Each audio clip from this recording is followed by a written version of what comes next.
up, everybody? Was cracking. So just got home from work, about to shower, hit the fucking bed, but I see these videos, last couple videos got a lot of comments going, right? Which is a good thing. And what I like the most is that people aren't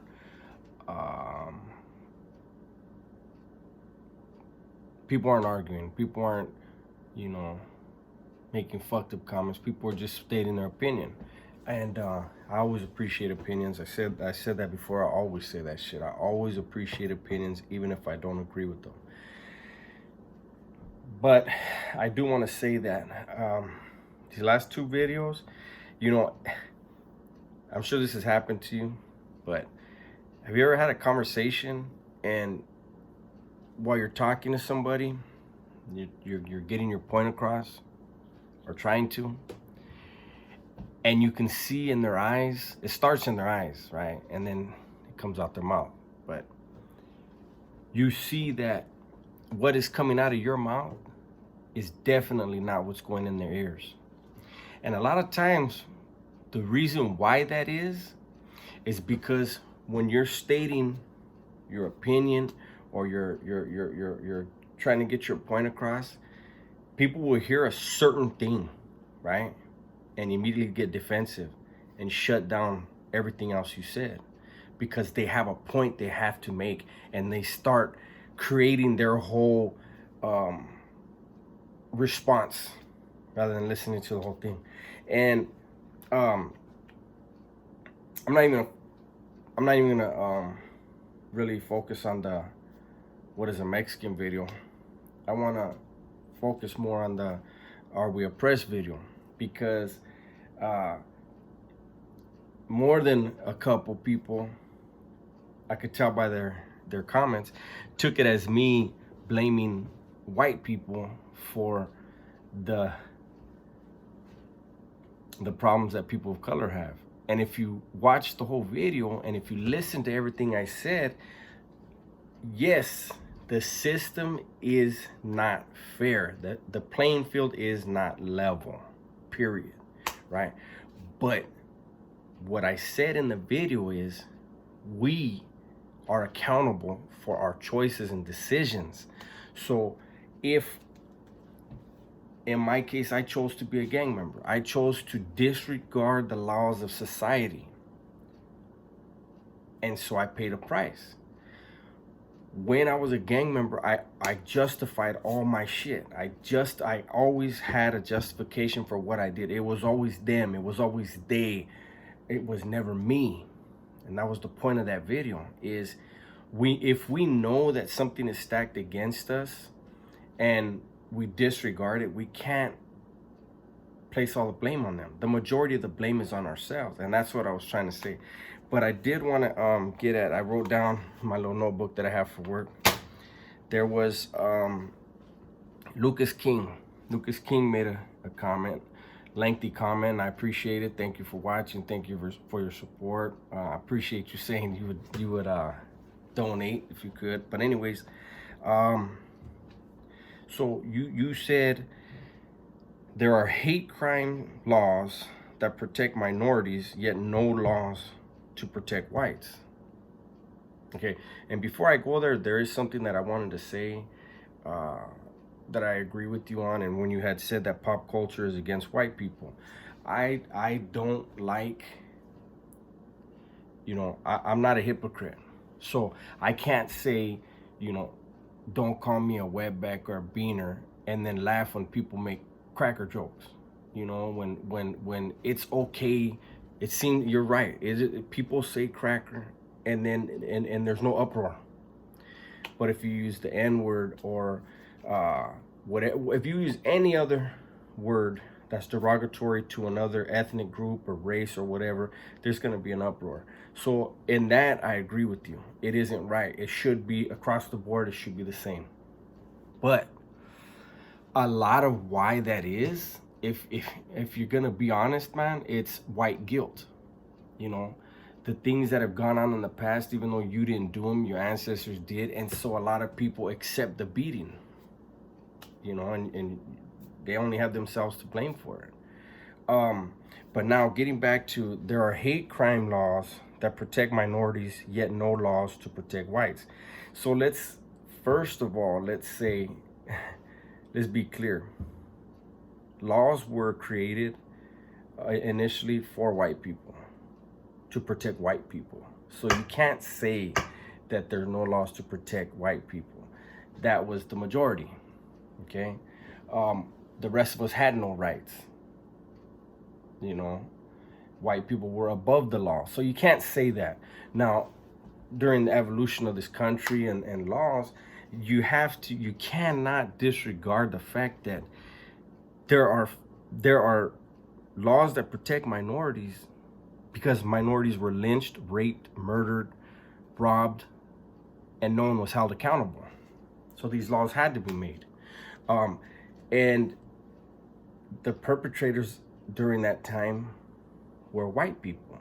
And then when you come into the modern times, you had the skinheads, and they were targeting, for an example, they were targeting homosexuals. And so you had hate crimes to protect that minority group.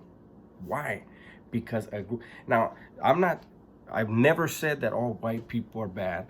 There's white people in prison, and they're not accepted by mainstream America because, again, they chose to disregard society's laws and live by their own. Okay, so let's be clear on that. Number two, you said, we are about to be a minority in our own country. No country on earth has ever voluntarily allowed their own demographic displacement. Okay, and on that point, there's not a person of color that would have a teary eye for you on that. And it's just, when you talk about, look, I love this country. It's the most powerful country on the planet. It gives us more opportunities than anywhere else. But the fact is, your ancestors displaced the Native Americans, the true inhabitants of this continent. And so when you talk about people being displaced or anything, let's look at the reservations. When I made the video about what a Mexican is, everybody in America is, whether it's an Inuit or an Eskimo, whatever you want to call them, in Alaska, all the way down to Chile, we all have indigenous blood in us. We're all connected. We are the descendants of the original inhabitants of this continent. So to say, this country, as great as it is, it was built on thievery.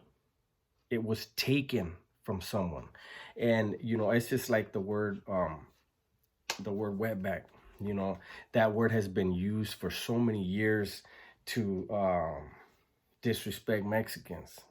These wetbacks, they came over the Rio Grande, right? But yet the European invaders sat on boats for 3 months, 6 months, 5 months, 4 months, and were dying on boats, getting scurvy on boats to come here. They had to cross how many seas to get here? And so I always laugh at that word wetback, because I'm like, shit, we've been here. My ancestors have been on this continent for tens of thousands of years. And there's been Europeans on this continent for, 500 years now? So I'm not gonna, it's not the white people now. It's not them that did it, but the descendants of those whose land was taken never left and kept procreating, and families kept getting bigger. And so now you see their numbers getting bigger again, and they're just slowly taking back within the laws, not by raping and pillaging, not by stealing people's lands and putting them on a reservation and telling them, you can have that. Not by any of that, but by the rules that society has in place. Mexicans are getting up in numbers. I will say, power corrupts. Those who have been around people who gain power, or those who have gained power, whatever little power, in their lives, they've seen that it is very poisonous. Um, and so I used to always say, you know, in the pen, I used to always say the best way to fuck a Mexican is to give another Mexican a badge. True story. Because the first thing they want to do is show their white counterparts, I'm not like these fucking scumbags right here, you know. So hopefully, as we hopefully we continue to educate ourselves, and we get in positions of power and not become corrupt in the process. So there's that. So Lucas, sorry. That second one, man, about being a minority in your own country. You only been here a few hundred years, man. You couldn't hold the ground. Hey, but anyways, there's one that and you know, this one right here, Wes G said in this Are We Oppressed video. His comment was, John F. Kennedy, a white man, tried to end the Federal Reserve and ended up dead. Not every white person is out to get you. Again, this is like, you see it in prison where there's an issue that needs to be addressed, and a crafty individual will create side issues. And if a person doesn't know what they're doing, instead of addressing the issue at hand, they get caught up in the woods. They get caught up trying to put out these fires in the woods, and you know what happens? They get lost. And so, I didn't say white people were out to get us. That's what I addressed in the beginning of this video. But I enjoy the whole John F. Kennedy thing, so I'm gonna go ahead and I'm gonna give that one a second of my time. Okay, John F. Kennedy was not killed because of the Federal Reserve. John F. Kennedy was killed because he tried to go after two organizations. One that his father worked for many years, and all of the Kennedy money came from, and that was the Italian mob. The second was the CIA, rogue division of the CIA. Okay, that back then, there's a book by, I think his name's Chuck Giancana. He was Sam Giancana's brother. Sam Giancana, they call him Mooney. He was from Chicago. He came up under Al Capone and Frank Nitti. And specifically Frank Nitti. He took over Chicago and ran their thing. Okay. Joe Kennedy, John F. Kennedy's dad, had all the trucks, the moving trucks, and ran all the moonshine for the mob.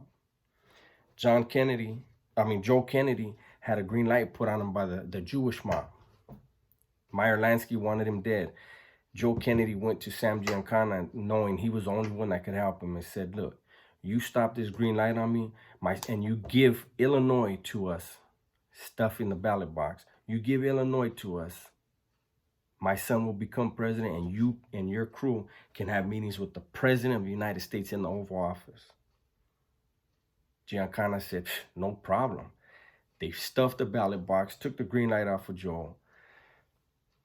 John Kennedy became president. He said he was going to break the CIA into 1 million pieces.